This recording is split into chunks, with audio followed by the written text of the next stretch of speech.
The reading of the homily this morning will be presented by the Honorable Nettie Jean Scarzafava.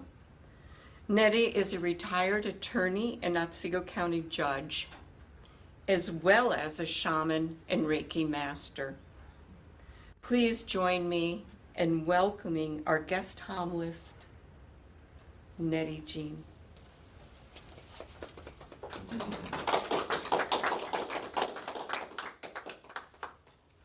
Okay.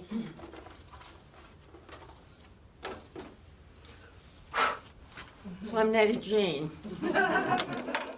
Or some people call me Jeannie, and I didn't know Nettie Jean was my name until I was in the 8th grade.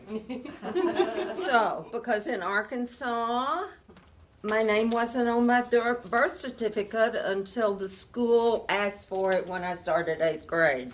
And I'm like, what? My name is Nettie Jean? I've always been called Jeannie. So it took me 4 years of conscious and diligent practice to be known as Nettie Jean. And now I really don't give a, it doesn't matter what you call me. It's okay, I'm just me. And to do this, Mary Ann and Rebecca, would you please take my robe from the corner over here and bring it to robe me? Rebecca sent me an article from her tradition that she studies diligently yesterday or the day before, and when I read it, I was so touched by the resonance that I knew that this would be appropriate. It's a minister's robe, it's a judge's robe, it's a marry people robe, it's a bury people robe, it's a name people robe, it's a birthday robe, it's a everything robe. But when I wear it, it means something. So, yes, and this morning, it was confirmed. I was so full of love coming here that I was flying. I mean, I was just like, okay. I was okay. I was so full of love this morning. I was just flying. And you know what I did to ground myself? Because it always works, and I very seldom need it. A McDonald's blue biscuit and bacon and egg sandwich and cheese. Oh yeah, that yellow cheese. Okay, that yellow cheese. I think, yeah, it's plastic. Well, anyway, whatever it is, it is. And I ate it, and then as soon as I pulled out, a bald eagle. And it's like, of course, the universe is always giving us grace and always giving us confirmation. We just don't pay attention. It's like, yeah. So, okay, on with it. When I brought with Marie Dungan, thank you, Marie Dungan, and Mary Bergen, thank you. We brought together Grace in her packing boxes that are stuffed behind somewhere in some room, so that when she moves again, she'll be packed in those boxes and safe. And I could not help but see my sister Sue's picture and the brilliant light of the eyes of Renee Ranke. Oh, sweet. Oh my gosh. And how present they are in here today. So it is just so courageous that two sisters had the vision and the dream and the desire that pulled others around you to say yes, yes, yes, as Grace has done. And this for me today is is a letting go of grace. Here now, I've received her. She has taught me. Oh my gosh, has she taught me? It's not like teaching that it's osmosis. Somehow you feel it when it comes in. And she has entered my space. She has filled my heart. She has changed me. And so it's a opportunity to read something from a person that I've been reading a lot lately. It's called Artist as Healer. His name is Paul Levy. This is just a little excerpt from his work. Demanding more than safely sitting in the audience and passively watching, genuine art evokes and demands our active and engaged participation from the very core of our being. And that's where I have been touched. Not merely by gazing at her, but by having her being in my presence and I in hers. As she has known me, I have known her. Is it always that way, Mary Ann, that the exchange happens? I mean, thank you for letting me hug so many people this morning. I believe we're in a time where we all need that co-regulation of our polyvagal nervous system so that our feet can still be grounded on the, and we can still dance and sing and laugh, even in the sorrows and the joys of this poor world and this glorious world. This glorious, beautiful world. So he goes on to say that a true work of art invites us into an intimate relationship, not only with the work of art, but with ourselves as well. Oh my gosh, is that beautiful? Oh, the purpose of art, he purports, is to liberate us and reveal our own intrinsic freedom. We are free. We are free. Only if it is intrinsic in every cell of our body. That's where freedom is. And it's an inside job that we must diligently protect, diligently persevere in every thought that comes to our head to bring it back to us. That's where it is, the piece of the inside being in the outside world. We are an inside being in an outside world.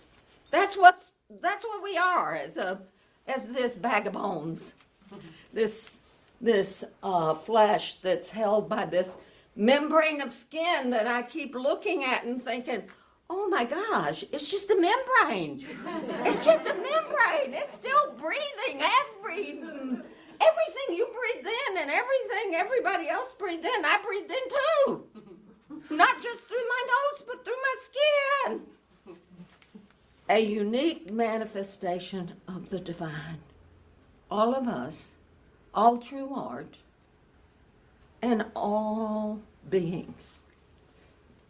It's a life-changing act in which it manifests through us. And we and our world become transformed in the process. We truly do. Nobody could have told me that when Suzanne Summers called me and said it's wintertime and would you host Grace in Cooperstown because her house is a little bit difficult to get to, and somebody else, one of the stewards, wasn't quite ready for that to be a part of their home environment. And I'm like, oh my gosh, I don't have a steward piece in that, but what? Sure, let's go. Oh, and it was beautiful. It was beautiful. So, this is what landed for today, which I call passing the torch. From the juices of Eileen Murphy, grace flowed. She puttered and pottered and pulled and threaded tensions she had held within. Supplication birthed grace. And Eileen was an earth mama. And the time came for Grace to go. Tracy Lippett, Mary Bergen, Mary Ann Kehoe, Bernadette Winters Bell, and Suzanne Summers provided a welcoming swaddling. I got to be at most of those swaddlings because I know those women. I know those women and who they are in this world. And for them to come together in a community of women to pay money to purchase grace for, I don't know if they knew what for. Do we ever? Well, I don't know. And I don't know that she's intentionally up for traveling. That's up to them. I don't get to decide. They do. So they provided a swaddling. They held her, they comforted her, and they loved her. They fed her flowers and light, and poems read by Rebecca Pace. Grace began to take on her own individuation. I could see that. Her personality self had called forth a community to surround her.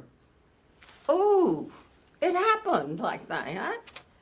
She was honored and respected and explained. Well, she was explained as best one can explain a whole energy bundle to someone else.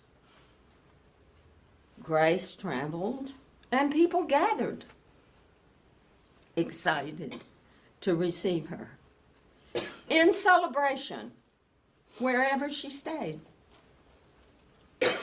So that's why I thought Traveling Spaces of Grace was here today. Space is important. It made me think of the miracle of birth. The miracle of birth.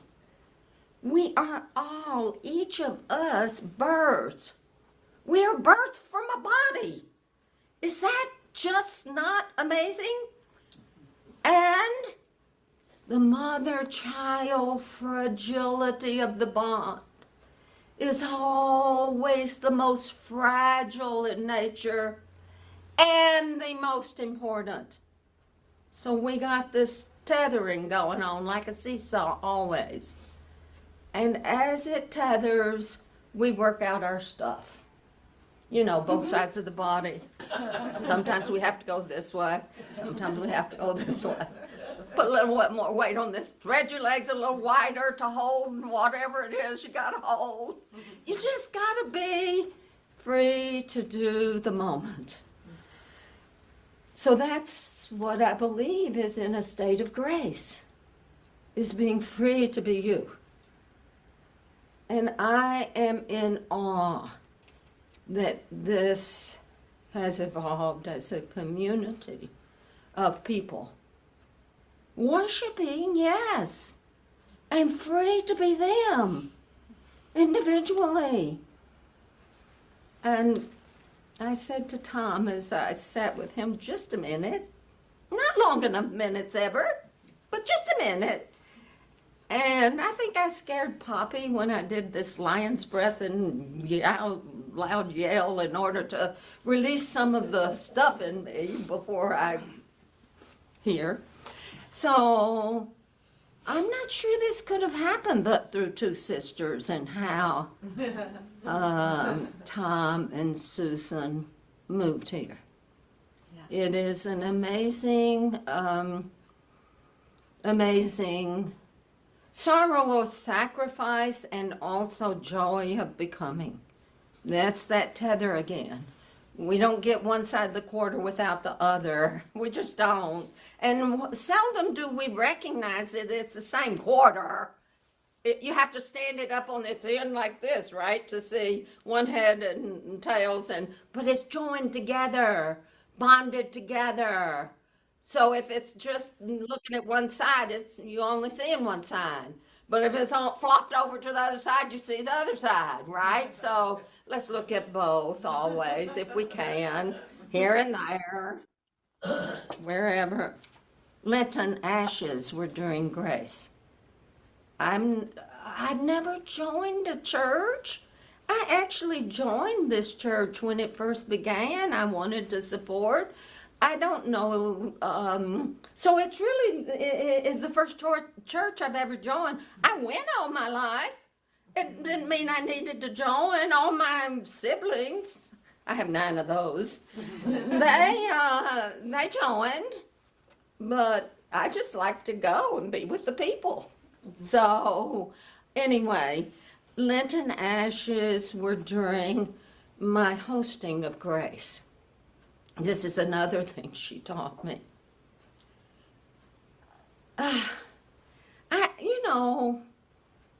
Okay, ashes to ashes, ashes to ashes. So, ashes to ashes. So, the earth beneath our feet, this mama, this mama, this mama, this mama that we go back, these bodies, every cell of it goes back to. It's like, and we bring it. We bring the ashes to here. I think that's how they do it. And when we bring the ashes to here, it's like we can do that for ourselves anytime, because all of the ancestors are still here with us. So they're helping us by getting back in our heads so we get out of our own head that is so intellectually, controllingly, this way or that way or whatever way. So I learned that from grace. I never knew that for me, that's what it means. I don't know what it means for anybody else. I thought about the word grace, how many phrases it's used in. And Amazing Grace, the song. Oh my God, and the story behind that song, that will bring your heart to the ground. The Blackfeet say, my heart is full. My heart is on the ground. It's full of sorrow and joy that brings me back to groundedness. So again, hey, McDonald's every once in a while, I gotta have it. Not anything but that biscuit. Yeah. Well, what's inside it too, but I think it's the biscuit. Oh, okay. So we're remembering who we are. We are remembering who we are. We are remembering who we are. One earthly body of humanity. I'm not much of remember paper dolls? Yeah. Okay. One earthly body. So this is the vision I had for this in a kind of a meditative state, to place this all over this tattered and torn earth, and to recognize that as we place this flat surface, pretend this is the globe, and place it over that globe until it just stretches out, and because the skin can be elastic, so to come over it, and to recognize we're in this, and that all of our feet have become roots down into the grounding core of our earth mama. And that, we're sprouting up with roots to the sky and the branches of those trees that give oxygen. So it's like, okay, let's give her all the love we have. All the love we have. So we can bring to our earth mama, our earth mama, what she needs in order to Not what she needs, what we need. What all of the exchange is all about right now in the flux of the world, let us all be present. Deeply, deeply, deeply rooted. Because the deeper, deeper, deeper we can root, the stronger the spaceship can fly. We're all in this together, all in it together. One human body of grace. Is that 10 minutes? I could talk forever, but I think it's done. Thank you for the opportunity, Joanne. Really, you're so beautiful. Thank you. You know, now, yes, Yeah. yes, thank Okay, you. thank you, But thank you know what happens when you do such a wonderful job giving a homily? Whoa. You get asked back. Oh! Yeah, so you will put you on the schedule to be a guest homilist again. Yes. Yes, thank you.